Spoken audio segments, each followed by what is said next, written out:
Doctors होते हैं जो कि क्रिएटिवनेस नहीं लेके आते अपने अंदर, जिस वजह से क्या हो रहा है कि वो ट्रीटमेंट दे के उतना रिजल्ट नहीं निकाल पाते। क्रिएटिव होने का मतलब क्या है? आपके अंदर वो क्यूरियोसिटी होनी चाहिए, वो क्वेश्चनरी होनी चाहिए कि अगर ये सामने वाले को प्रॉब्लम आई है तो क्यों आई है। अगर हम उसके प्रॉब्लम के रूट कॉज पे पहुंच गए तो हम ट्रीटमेंट कर सकते हैं। हम लोग हेल्थ इंडस्ट्री में हैं, और ये जो रेगुलर ट्रेनिंग्स चल रही है पिछले 2 महीने से, इसका सबसे बड़ा उद्देश्य यही है कि आप लोग वॉरियर्स हो, आप लोग हेल्थ इंडस्ट्री के इंडिपेंडेंट कंसल्टेंट्स हो। चाहे डिग्री नहीं है, बट आपके पास उतनी नॉलेज होनी चाहिए कि जब आप सामने किसी के सामने बैठे हैं और उसको कोई हेल्थ का इश्यू है, तो आप उसको प्रोडक्ट बताने से पहले उसको उसकी प्रॉब्लम का रूट कॉज बता पाए। प्रोडक्ट तो कोई भी बता देगा, किताब में लिखे हुए हैं, 200 रुपए की किताब है, उठाओ पढ़ लो और बता दो। सिंपलेस्ट वे, उसमें मेरा क्या काम है करने का? ये तो काम आप एक दिन में कर सकते हो। मेरा यहाँ आने का पर्पज है आपको उस रूट कॉज तक लेके जाना, कि वो सामने वाले पर्सन को जो प्रॉब्लम है आपको उसकी डेप्थ में पता हो कि क्या प्रॉब्लम है, ताकि जब आप उसके साथ बात करो ना, तो उसको ये लगे कि ये पर्सन है जो मुझे ट्रीटमेंट दे सकता है, यही वो पर्सन है जिससे मेरे को आराम आ सकता है। तो वो कैसे लगेगा? जब 4 बातें आप उसको उसकी बीमारी की इंफॉर्मेशन दोगे। देखो, सिंपल सी एक बात हमेशा याद रखना है, जिसको जो बीमारी होती है उसने उसके बारे में गूगल पे लगातार लगातार 60-80% तक पढ़ लिया होता है। वो आपसे ज्यादा जानता है उस बीमारी के बारे में। तो आपको कुछ ऐसा पता होना चाहिए जो उसको नहीं पता, कुछ ऐसी इंफॉर्मेशन होनी चाहिए जो उसको गूगल ने नहीं बताई। वो आपको इन वेबिनार्स में मिलती है। इसलिए ये वेबिनार्स लगाने जरूरी हैं, इसलिए इन वेबिनार्स में आना जरूरी है। ये सिर्फ पेशेंट्स के लिए, सिर्फ क्लाइंट्स के लिए ही नहीं है, ये हमारे लिए सबसे ज्यादा इंपॉर्टेंट है। तो आज का जो टॉपिक है वो है साइनोसाइटिस एंड एलर्जीज। एलर्जी का जब भी मैं टॉपिक लेती हूं तो एक बात हमें हमेशा याद रखनी चाहिए, एलर्जी बेसिकली क्या है। एलर्जी किसी भी चीज से हो सकती है, क्योंकि हमने आज नेजल ट्रैक्ट लिया है, नाक के रास्ते से जितनी भी एलर्जीज है हमने वो वाला टॉपिक लिया है। जनरली जितनी भी एलर्जीज होती हैं उसका मेजर कारण होता है हमारा इम्यूनिटी का प्रॉब्लम। आज तो नरेंद्र मोदी भी प्लेटफॉर्म से बोलते हैं कि अपनी इम्यूनिटी को बूस्ट करो, हमारे पास ऐसा कुछ नहीं है जिससे हम आपका ट्रीटमेंट कर सके। कोविड का क्या प्रॉब्लम था? जो कोरोना वायरस का दिक्कत था वो क्या था? वो यही प्रॉब्लम था कि हमारा इम्यूनिटी इतना डाउन चला गया है कि वो वायरस इतना ज्यादा इफेक्टिव हो गया कि वो सांस तक नहीं लेने दे रहा था, जिसकी वजह से ऑक्सीजन डाउन जाता था और डेथ हो जाती थी। Extreme case of bronchitis, lungs का infection, extreme case of allergy, extreme case of sinusitis. मैं जानना चाहती हूँ यहाँ पे प्रेजेंट जितने लोग हैं, कितने लोगों ने ऐसा एक्सपीरियंस किया। देखो, मेरे क्या आदत है, मैं हमेशा ना हर बात को डेप्थ में जाके सोचती हूँ, हर चीज को मैं बहुत डीपली जाके सोचती हूँ कि ऐसा क्यों होता है, ऐसा क्यों हुआ। तो मैं आपसे भी जानना चाहती हूँ, क्या ऐसा किसी के साथ हुआ है? अभी जब पिछले से पिछले साल कोरोना के वैक्सीन लगे सबको, पहले लगे कि हो ना, उसके बाद लगे प्रिवेंटिव, और उसके बाद प्रोटोकॉल वाले लग गए कि भाई अगर लगा नहीं होगा तो आप मॉल में नहीं जा सकते, आप जॉब पे नहीं जा सकते। तो ऐसा 1-2 बूस्टर डोज ऐसा सबको लगा होगा, है ना? मैं जानना चाहती हूँ जिसको इंजेक्शन लगा उसके बाद किसी को खांसी, जुकाम, रेशा, नाक बंद, छींकों की प्रॉब्लम शुरू हुई हो, ऐसा कोई पर्सन यहाँ पे प्रेजेंट है जिसको वैक्सीन लगा और उसके बाद से प्रॉब्लम आई? जसलीन मैम लिख रहे हैं यस, कुसुम मैम लिख रहे हैं यस। मैं आपसे पता है क्यों ये पूछ रही हूँ? क्योंकि जब ऐसा हुआ था, जब भी कोरोना का इंजेक्शन्स बहुत ज्यादा फ्रीक्वेंटली लगने लग गए थे, तो मेरे पास ना इमीडिएटली इतना लोड बढ़ा पेशेंट्स का, जिनको कभी लाइफ में कभी खांसी जुकाम बुखार नहीं हुआ होगा, कभी छींकों की प्रॉब्लम नहीं हुई होगी, उनको भी ये प्रॉब्लम हुई। तो मैंने शुरू शुरू में तो यही लगा कि भाई हो सकता है साइनस की प्रॉब्लम है, अभी मौसम चल रहा है, जब वेदर चेंज होता है तो आती है प्रॉब्लम, तो उसकी वजह से हो रहा होगा तभी इतने ज्यादा केसेस आ रहे हैं। बट मैं आपको बताना चाहती हूँ, जब मैं इसको डेप्थ में लेके गई और मैंने इसकी स्टडी की, 80%, मैं बोल रही हूँ 80%, ये मेरा रिसर्च मैं आपके साथ शेयर कर रही हूँ, 80% लोग जिन्होंने वैक्सीन लगवाया उनको बाद में यहाँ की प्रॉब्लम आई, इस ट्रैक्ट से लेके लंग्स तक की प्रॉब्लम आई। किसी को लंग्स में अस्थमा बनना शुरू हो गया, मतलब सांस में प्रॉब्लम आनी शुरू हो गई। किसी को उसके बाद से जुकाम रहना शुरू हो गया, एलर्जी रहनी शुरू हो गई, मतलब जिसको छींकें बोल देते हैं, या बार बार कफ हो जाता है। और इवन मैंने बहुत सारे केसेस देखे जिनको पॉलिप बनता है, नाक के अंदर पॉलिप बनना शुरू हो गया, ग्रोथ्स बननी शुरू हो गई। और सबसे बड़ा केस तो मैंने अपने घर में देखा। मेरी सिस्टर है, मैंने खुद वैक्सीन नहीं लगवाया, मैंने आज तक कभी कोई वैक्सीन नहीं लगवाया, मैंने अपने बच्चों के भी वैक्सीन नहीं लगवाए हैं। मेरे बच्चे अभी बड़ी बेटी 7 साल की हो गई है, एक भी वैक्सीन नहीं लगवाया हमने। मैं प्रमोट नहीं कर रही कि आप वैक्सीन मत लगवाओ, बट मैं अपना मेंटेलिटी बता रही हूँ, कुछ नहीं होता उससे, मुझे ऐसा लगता है। अगर आपकी इम्यूनिटी अच्छी है तो आपको कुछ नहीं होगा। अगर आपकी इम्यूनिटी डाउन है तो आपने अगर वैक्सीन लगवाया भी है तो क्या फर्क पड़ता है। बीसीजी का इंजेक्शन सबको लगा होगा, जन्म पे लग जाता है, जैसे ही आपका बर्थ हुआ 2-3 घंटे के अंदर अंदर बीसीजी का इंजेक्शन लगना होता है। सबके लगा है, यहाँ पे निशान होता है ना, सबके है। पर फिर इंडिया में से टीबी खत्म क्यों नहीं हुई? इतना लोड है टीबी का अभी भी। मैं क्वेश्चन नहीं कर रही हूँ, मैं अपना ओपिनियन दे रही हूँ, मुझे नहीं समझ में आता वैक्सीन का क्या सिनेरियो है, बस वो पैसा कमाने का धंधा है। अभी जो ये बना ना, कॉरपोरेट वर्ल्ड ने वैक्सीन इंट्रोड्यूस किया सब जगह, उसने इतना लोड क्रिएट किया, ये वाली आज की बीमारी का ये इतना लोड नहीं था कोरोना से पहले, अभी क्यों बढ़ गया? ये वैक्सीन की बदौलत हुआ है। उन्होंने आर्टिफिशियली फीड कर दिया सबके अंदर, खांसी जुकाम बुखार जिसको नहीं भी होता था, छींके जिसको नहीं भी आती थी, साइनस की प्रॉब्लम जिसको जिंदगी में कभी नहीं थी उसको भी होने लग गई। मेरे सिस्टर के साथ हुआ ये।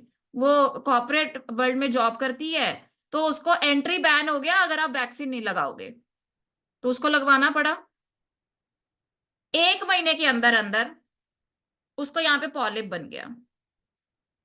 पॉलिप बढ़ता गया बढ़ता गया बढ़ता गया, क्योंकि जब आपका आर्टिफिशियली इंड्यूस्ड कोई चीज बनती है ना तो उसको मेडिसिन भी कंट्रोल नहीं कर सकती। ये मैं अपने एक्सपीरियंस से बता रही हूँ, मैंने बेस्ट ऑफ द ट्रीटमेंट दिया है उसको। लेकिन जो आर्टिफिशियली इंट्रोड्यूस होती है उसको बहुत मेहनत लगती है ठीक करने के लिए, और अगर उसका साइंस आप समझ पाए तो आज मैं उसी के ऊपर बात करूंगी। तो उसका वो बढ़ता गया, इतना होना शुरू हो गया कि ब्लीडिंग होनी शुरू हो गई, अल्टीमेटली उसको वो निकलवाना पड़ा और अंदर से इतना मांस निकला, ऑपरेट कराना पड़ा। किस वजह से?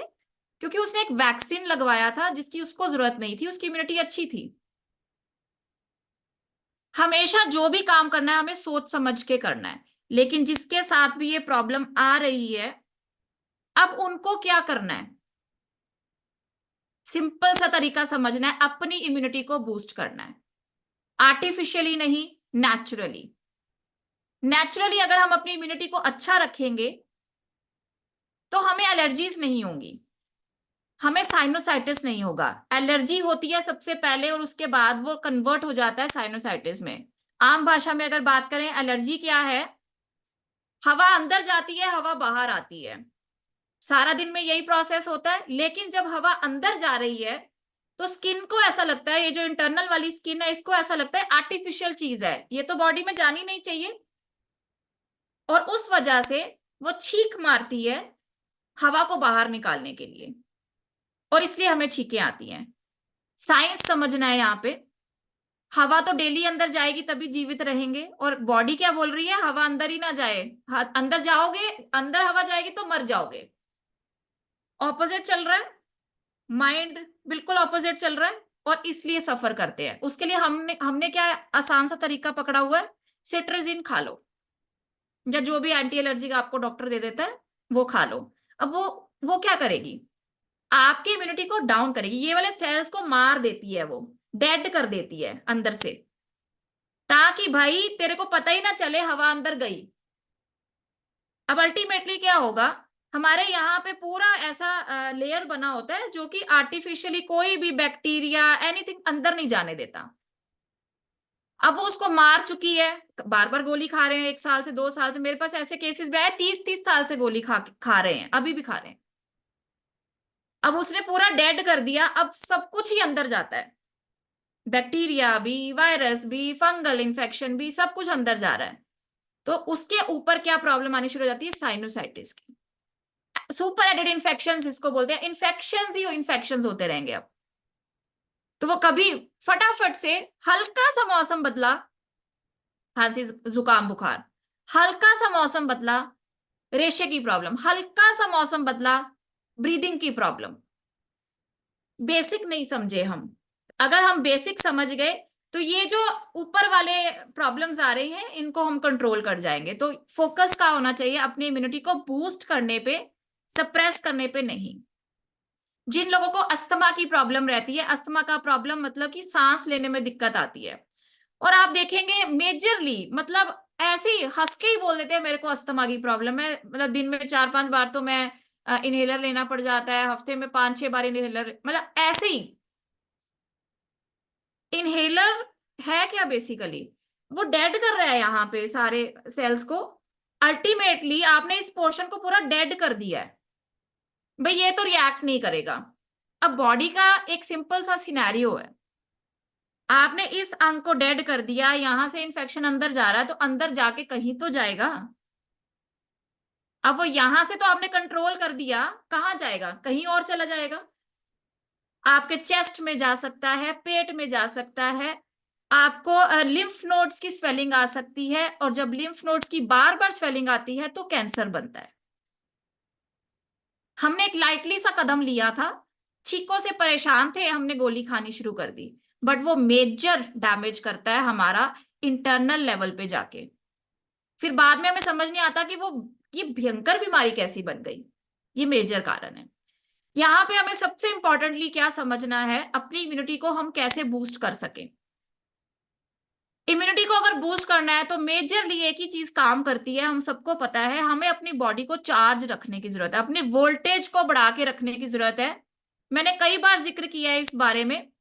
हमारे शरीर को मिनिमम -50 मिलीवोल्ट चाहिए नए सेल्स बनाने के लिए, हीलिंग के लिए, रिपेयर के लिए -50 मिलीवोल्ट चाहिए। अगर हमारा वोल्टेज इतना रहेगा बॉडी के अंदर तो नए सेल्स बनते रहते हैं और ये वाला प्रॉब्लम नहीं आएगा। क्योंकि इम्यूनिटी को बढ़ाने के लिए दो ही चीजें चाहिए होती हैं, आपके सेल्स एक्टिव होने चाहिए, स्ट्रांग होने चाहिए, और प्रोटीन आपके बॉडी के अंदर ज्यादा होना चाहिए। आपकी प्रोटीन वाली डाइट होनी चाहिए। अब प्रोटीन लेने का सबसे आसान तरीका क्या है, आप अगर दूध, डेयरी प्रोडक्ट, दालें, ये सब चीजें ज्यादा ले रहे हैं तो प्रोटीन डाइट आपकी अच्छी है। कुछ लोग नॉन नॉन वेजिटेरियन है तो वो एग्स एंड चिकन ले सकते हैं। यहाँ पे मेजरली आपको समझना क्या है, जिनको प्रोटीन हजम नहीं होता या प्रोटीन खाने के बाद पचता नहीं है, पेट में अफारा रहता है, तो आप साथ में लिवर के लिए कुछ ना कुछ जरूर लें, उसको लोड नहीं देना है। लेकिन अगर हमने प्रोटीन अच्छा डाइट ले लिया तो हम अपनी इम्यूनिटी को बूस्ट कर सकते हैं। बट उसमें भी मैं आपको एक बात बताना चाहती हूँ, हमारे शरीर के अंदर जब प्रोटीन बनता है तो दो ही चीजों से बनता है, अमाइनो एसिड से। दो तरह के हैं, इसेंशियल, नॉन इसेंशियल। दो तरह के अमाइनो एसिड से ही प्रोटीन बनता है। एक तरह का अमाइनो एसिड तकरीबन हर तरह के जो भी मैंने सोर्सेज बताए हैं वहां से मिल जाता है, पल्सेस से सबसे ज्यादा, मतलब दालों से सबसे ज्यादा मिलता है। लेकिन एक तरह का अमाइनो एसिड ऐसा है जो कि सिर्फ शरीर ही अपने अंदर बना सकता है। कुछ ऐसे एंजाइम्स बनते हैं, उस एंजाइम्स के साथ कुछ ऐसे इंग्रेडिएंट्स बाहर से ऐड होते हैं और फिर वो बनता है, अदरवाइज वो नहीं बनता। और अगर आपके शरीर का मैकेनिज्म, खास करके लिवर प्रॉपरली काम नहीं कर रहा तो वो नहीं बनेंगे।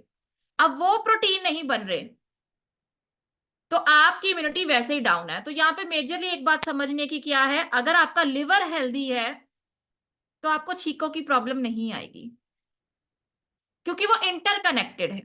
तो आपको सबसे पहले अपना लिवर को हेल्दी रखना है एवरी टाइम।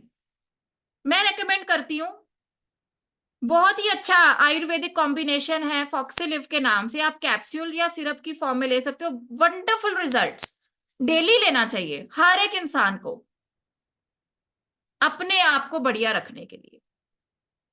जिनको एलर्जी की प्रॉब्लम है उनको बहुत ज्यादा लेना चाहिए। हालांकि डायरेक्ट कॉम्बिनेशन नहीं है, डायरेक्ट कनेक्शन नहीं है, बट मैंने आपको उसका रूट कॉज बता दिया। प्रोटीन जहां से बनना है, अगर वहां हेल्दी नहीं है वो ऑर्गन, प्रोटीन नहीं बनेगा, इम्यून रिएक्शन डाउन रहेगा और फिर एलर्जी बनती रहेगी।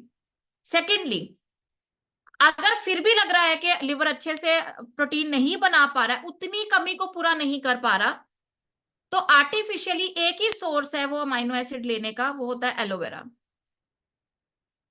या तो आपके घर में जो एलोवेरा लगा हुआ है आप उसको यूज कर सकते हैं। एक्चुअल में thousands of varieties of aloe vera होते हैं, thousands of varieties of aloe vera होते हैं। तो हर तरह की वैरायटी ना तो आपके पास मिल सकती है, और जो बेस्ट वाली है ऑब्वियसली वो तो घरों में उगती नहीं है, हम सबको पता है। तो अगर बेस्ट फॉर्म ऑफ एलोवेरा लेना चाहते हो तो एक कॉम्बिनेशन बनाया गया है विद बेरीज, बहुत ही शानदार न्यू टाइप ऑफ पैकिंग आई है विद बेरीज विद फाइबर। आप एक बार उसको टेस्ट करके देखना, बहुत ही शानदार रिजल्ट हैं उसके।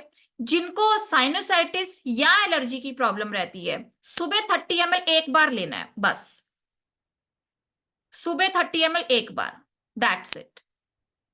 फिर आपको वो लीवर की दवाई भी लेने की जरूरत नहीं है, वो ही आपका काम कर देगा, वो सारे प्रोटीन्स, वो सारे मिनरल्स, वो सारे विटामिन्स बनाने का, जो आप खाने में से इकट्ठा करके खा के फिर उसको डाइजेस्ट करके फिर एब्जॉर्ब करने वाले थे, इसको क्या करना है, सिंपल पानी में मिक्स करना और ले लेना है।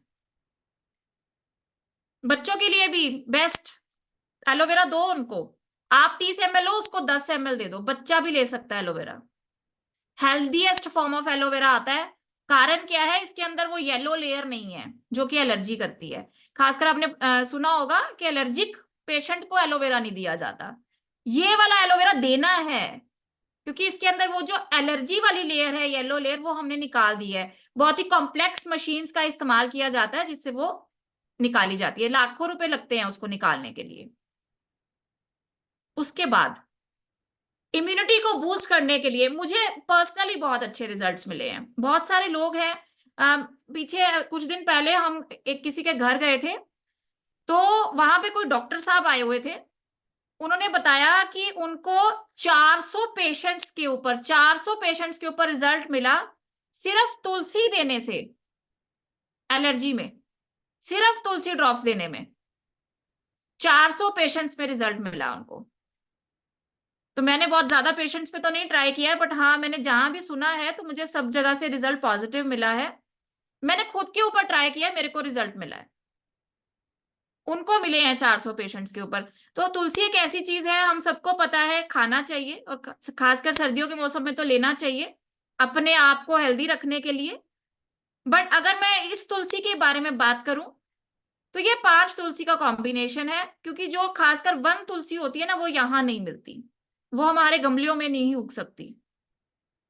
हमारे गमलों में 2 या 3 तरह की तुलसी उग सकती है, चौथी और पांचवी नहीं उगती यहाँ पे, वो आपको साथ में ऐड करके दिए। तो वो पांचों का कॉम्बिनेशन जब हम लेते हैं तो वंडरफुल रिजल्ट्स आते हैं, एक ही ड्रॉप काम करती है। उसके बाद जब एलर्जी बढ़ती है तो यहाँ पे 2 साइनस है हमारे, एक नाक के पीछे होता है, यहाँ पे एक साइनस होता है, और एक यहाँ पे होता है। तो ये जो 4 साइनस होते हैं, यहाँ पे क्या होता है, रेशा जमना शुरू हो जाता है नेचुरली ना, यहाँ पे बनता है, म्यूकस बनना होता है, वो जरूरी है। वो यहाँ पे जो भी बैक्टीरिया आएगा उसको पकड़ लेता है और उसको मार देता है, जरूरी है। बट जब ये एक्सेसिव बनता है, एक्सेसिव कब बनता है, ज्यादा कब बनता है, जब ओवरली छींकें आती जा रही हैं, जब बहुत ज्यादा सुपर एडेड इन्फेक्शन होता जा रहा है, आपने सिट्राजिन खाया, सिट्राजिन ने उसको मार दिया, अंदर बैक्टीरिया चला गया, अंदर वायरस चला गया, वो वहां पे जाके जम गया। अब हुआ क्या, क्योंकि उसको रॉन्ग इन्फॉर्मेशन है, उसको पता ही नहीं है कि मेरे को इसको रखना है या बाहर निकालना है, तो वो उसको अंदर रख लेता है, उसके ऊपर और इन्फेक्शन बनता बनता बनता, उसको साइनोसाइटिस बोलते हैं। अब वो थोड़ा रेशा बाहर निकालता है, कभी निकालता है कभी नहीं निकालता। इसमें क्या करना है, सबसे इंपॉर्टेंट और सबसे ज्यादा अंडर एस्टिमेट किया जाता है इस चीज को, मैं रेकमेंड करती हूं, मुझे 100% रिजल्ट मिलते हैं हर पेशेंट से, स्टीम देना है। स्टीमर के साथ स्टीम देना, नेबुलाइजर के साथ नहीं। चाहे बड़े हैं चाहे छोटे हैं, किसी भी उम्र के हैं, अगर आपको साइनस की प्रॉब्लम है, रात को बिना स्टीम लिए नहीं सोना है। आपको स्टीम लेना ही लेना है, चाहे आज का दिन आपका बहुत बढ़िया रहा फिर भी स्टीम लेना है। ये हमारे पूरे इस ट्रैक्ट को सूद करता है। और कुछ डालना नहीं है, सिंपल पानी का स्टीम लेना है, कुछ डालना नहीं है उसमें। कुछ लोग विक्स डालते हैं, कुछ ऐसा नहीं डालना है, वो तो फिर वही काम हो गया आर्टिफिशियल वाला, वो नहीं करना। सिर्फ पानी का स्टीमर के साथ स्टीम लेना है, 3 से 5 मिनट, ये डेली करना है।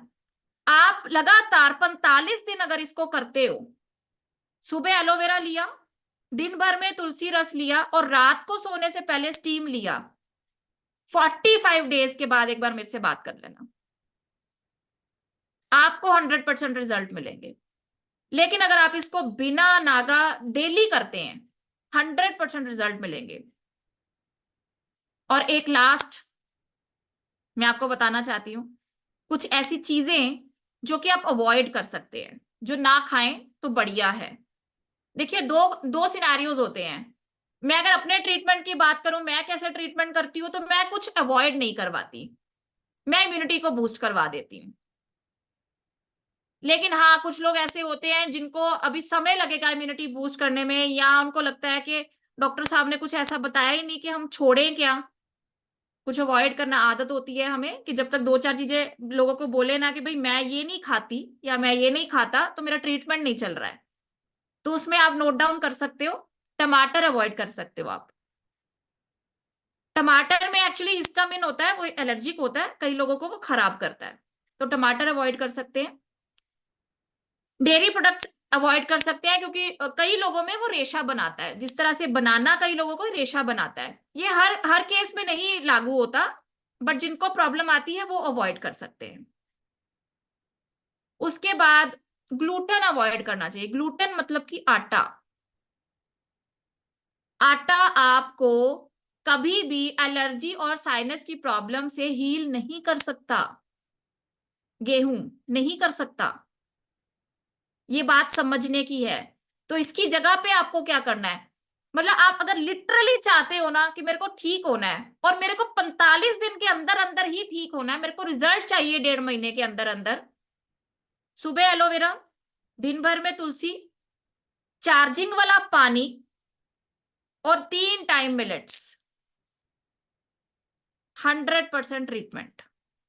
बस ये 4 चीजें, सुबह एलोवेरा, दिन भर में तुलसी रस, पानी कौन सा पीना है, चार्जिंग वाला मैग्नेटिक वाटर, और डाइट में सिर्फ मिलेट्स, नो रोटी नो चावल। 45 दिन के अंदर अंदर आपको 100% रिजल्ट आएगा, 100%। आप लिखवा लो मेरे से चाहे,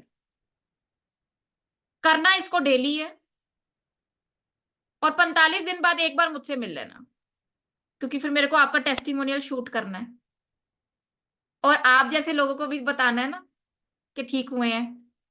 एक्चुअल में इसके रिजल्ट है बहुत अच्छे, मैंने जिन जिन लोगों को भी ये ट्रीटमेंट दिया है, उनको रिजल्ट मिला है, बहुत ही मार्वलस। और खासकर अगर मिलेट्स में मैं बात करूं, कंगनी आप सबसे ज्यादा लो, कंगनी के मार्वलस रिजल्ट है, मार्वलस रिजल्ट।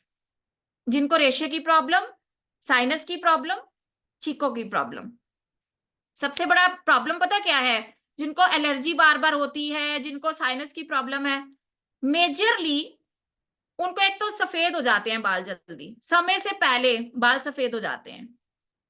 फिर उनका फोकस पता कहाँ है, वो एलर्जी से साइनस से हटके बालों पे चला जाता है। अब उसके लिए 20 चीजें करते हैं, इसके लिए भी सेम ही चीज अप्लाई होती है, वही एलोवेरा, वही तुलसी, वही मैग्नेटिक वाला पानी, घुमा फिर आगे कहीं भी जाओगे बेस वही है। तो अगर जिसको ग्रे हेयर की प्रॉब्लम आ गई है, जिनको रेशा रहा बचपन से लेके, मतलब वो कई ऐसे पेशेंट्स आते हैं कि मैम 6-7 साल के थे जब से रेशे की प्रॉब्लम है, अभी रेशे की प्रॉब्लम तो नहीं है पर बाल बहुत झड़ते हैं, याद नहीं रहता कुछ भी, मेमोरी का प्रॉब्लम है, और बाल समय से पहले सफेद हो गए, अभी 30 साल के हैं और सफेद हो गए। आंसर, मैग्नेटिक पानी, तुलसी रस, एलोवेरा जूस, और साथ में नेजल ड्रॉप। मार्वलस रिजल्ट है। जिसको बाल झड़ते हैं, जिनको ग्रे हेयर हो गए हैं, जिनको मेमोरी का इश्यू आ रहा है, इसकी वजह से नेजल ड्रॉप उसमें बहुत बढ़िया काम करता है। और एक्यूट फेज में भी आप नेजल ड्रॉप दे सकते हो, मतलब स्टीम दिया उसके बाद नेजल ड्रॉप डाल के सो जाओ, बहुत बढ़िया। मैंने ऐसे केसेस भी देखे हैं जिनको एलर्जी की, साइनस की प्रॉब्लम थी, 15-20 सालों से लगातार चल रही थी, अल्टीमेटली वो लोग डिप्रेशन में चले गए। अल्टीमेटली इतना डैमेज करता है ये सिंपल सा, मतलब इसको लाइटली लिया जाता है। डिप्रेशन तक के पेशेंट्स देखे हैं मैंने इसकी वजह से। वहां पे भी आपको नेजल ड्रॉप काम करेगा, आप उनको नेजल ड्रॉप साथ में स्टार्ट कीजिए। एक चीज और मैंने देखी है, मतलब मैं अपने पर्सनल एक्सपीरियंस से बता रही हूँ, जिनको अभी अभी एलर्जी की प्रॉब्लम हुई है ना, उनको आप डार्क चॉकलेट देंगे उनको बहुत अच्छा रिजल्ट आएगा, डार्क चॉकलेट के साथ बहुत अच्छा रिजल्ट आएगा। बट जिनको क्रॉनिक में चला गया है, उनको कई बार एलर्जी ज्यादा बढ़ती है चॉकलेट के बाद, खासकर अगर वो मिल्क के साथ मिक्स हुआ हुआ है। डार्क चॉकलेट खांसी जुकाम बुखार में बहुत बढ़िया रिजल्ट देता है। मैंने खुद अपने ऊपर एक्सपीरियंस किया और मैं अपने बच्चों के साथ भी ट्राई करती हूँ। तो अगर कभी उनको भी हो जाता था, अभी तो होता ही नहीं है, 1.5 साल से तो बहुत बढ़िया, बहुत बार शेयर किया मैंने। हमारी जिंदगी बहुत खूबसूरत हो गई है जब से मैग्नेटिक पानी पीना शुरू किया है। बच्चे बीमार नहीं होते। मतलब इतनी ठंड पड़ रही है नॉर्थ इंडिया के अंदर अभी, बुरा हाल है, बुरा हाल है, मतलब हाथ जमते हैं। अभी मैं ऐसे सेशन में बैठी हूँ और कुदरती आज मेरा हीटर भी खराब हो गया, हाथ ऐसे जमे हुए हैं, बट बचे हुए हैं हम, सिर्फ वो पानी और मिलेट्स की बदौलत। कुछ नहीं हुआ, बच्चे स्कूल जाते हैं, मतलब आज 6 डिग्री था, स्कूल गए हैं बच्चे, कुछ नहीं हुआ, और सब आसपास के बच्चों को खांसी जुकाम सब चल रहा है, बड़े खुश हैं हम। इजी हो जाएगी लाइफ, ये 2-4 चीजें अपने लाइफ के अंदर अगर इंट्रोड्यूस कर लोगे। पानी बदलना है, चार्जिंग वाला पानी पीना है, खाना बदलना है, मिलेट्स खाने हैं, स्टाइल बदलना है, थोड़ा सा पानी का एलोवेरा जूस डाल के पी लेना है, तुलसी रस डाल के पी लेना है, थोड़ा स्टाइल ही तो बदलना है। तो अगर हेल्दी रहने के लिए थोड़ा सा स्टाइल बदलना भी पड़ जाए तो बदल सकते हैं, कोई बड़ी बात नहीं है। जिंदगी खूबसूरत हो जाती है, क्योंकि ऐसी ये छोटी छोटी जो बीमारियां हैं ना जिसके बारे में आज मैंने बात की है, ये बहुत भयंकर रूप जब लेती है फिर समझ आता है। मैंने एक्सपीरियंस किया मेरे सिस्टर के साथ जब हुआ, बहुत ट्राई किया, अल्टीमेटली उसको ऑपरेट कराना पड़ा। अभी वो बिल्कुल हेल्दी है, मिलेट्स पे है, only millets diet, only magnetic water. But जब उसने सफर किया तब कितना प्रॉब्लम था, जब समझ नहीं थी। जब समझ आई तो समय निकल चुका था। बट हाँ, मैं नहीं चाहती कि किसी और के साथ ऐसा हो, तो आप लोग पहले ही इसको इम्प्लीमेंट कर लीजिए।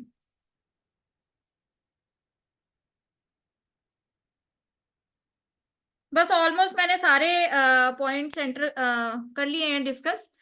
तो आपका कोई क्वेरी है तो पूछ सकते हो, किसी को कुछ क्वेश्चन करना है इसके रिलेटेड, अगर कुछ पूछना है तो आप पूछ सकते हो। बेसिकली 5 इंपॉर्टेंट थिंग्स आपको हमेशा माइंड के अंदर रखनी है। सुबह उठते ही आपको क्या लेना है, एलोवेरा जूस लेना है।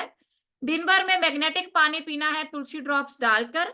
रात को सोने से पहले स्टीम जरूर लेना है, और उसके बाद नेजल ड्रॉप डाल के सो जाना है। और डाइट को चेंज कर लेना है, मिलेट्स पे आ जाना है, मिलेट्स पे आ जाना है। और जो भी आपको चीज एलर्जी करती है उसको छोड़ दो।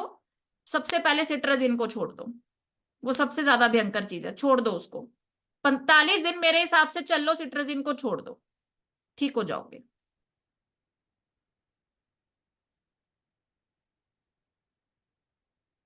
आंखों के नीचे डार्क सर्कल्स के लिए, बेसिकली आंखों के नीचे जो डार्क सर्कल्स होते हैं, मेजर कारण उसके 2-3 होते हैं, ठीक है। जनरली डेफिशिएंसी है, आप मल्टीविटामिन ऑलिस वेल कैप्सूल शुरू कर लो, ठीक हो जाएगा। 5 तरह के मिलेट्स के बारे में मैं बात करती हूँ। मिलेट्स बहुत तरह के होते हैं, लेकिन जो ये हील करने के लिए मिलेट्स दे रही हूँ, बताना चाहती हूँ, पॉजिटिव मिलेट्स होते हैं ये।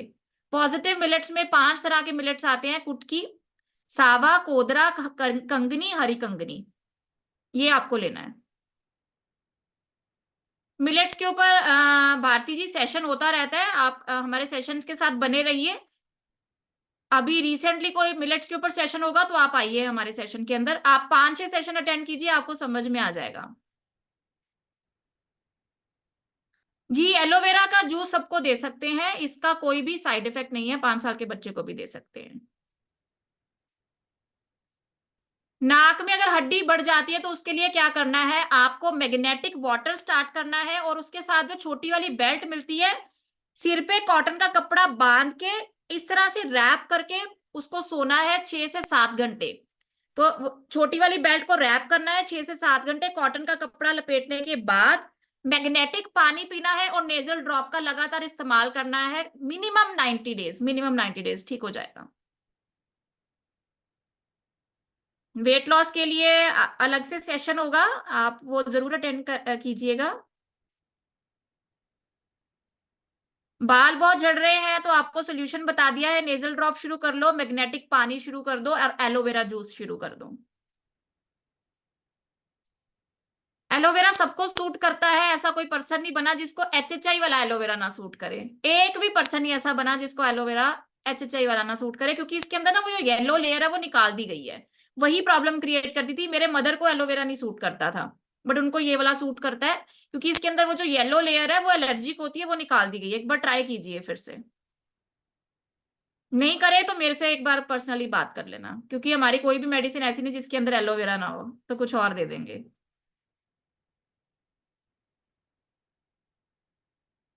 18 महीने के बच्चे को बार बार सर्दी लगती है, उसको मैग्नेटिक पानी शुरू कीजिए, और नेजल ड्रॉप डेली यूज कीजिए।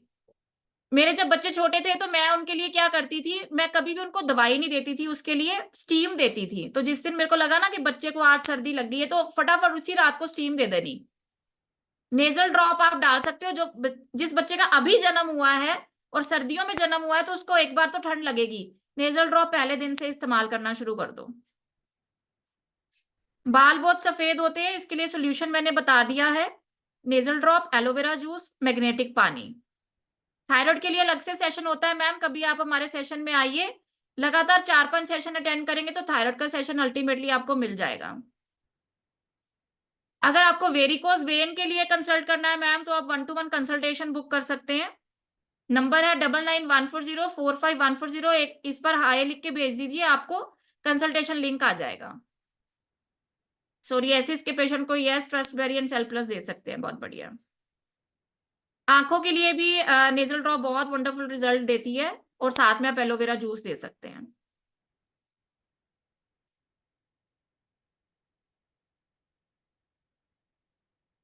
नेम ऑफ मिलेट्स, ये सुभाषी आपने 3-4 बार पूछ लिया, एक वापिस से फटाफट से नोट कर लीजिए डायरी पेन निकाल के। कुटकी, सावा, कोदरा, कंगनी, हरी कंगनी। कुटकी, सावा, कोदरा, कंगनी, हरी कंगनी, ये 5 मिनट्स है जो आपको यूज करने हैं। चलिए आज का सेशन यहीं पे समाप्त करते हैं। आप सबका बहुत बहुत धन्यवाद आज हाउस पैक करने के लिए।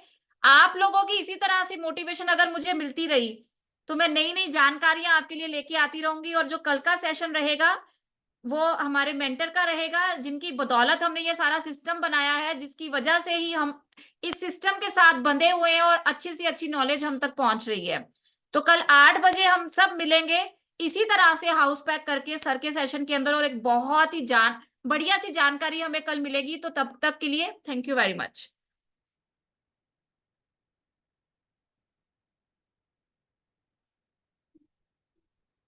हाँ बेटा।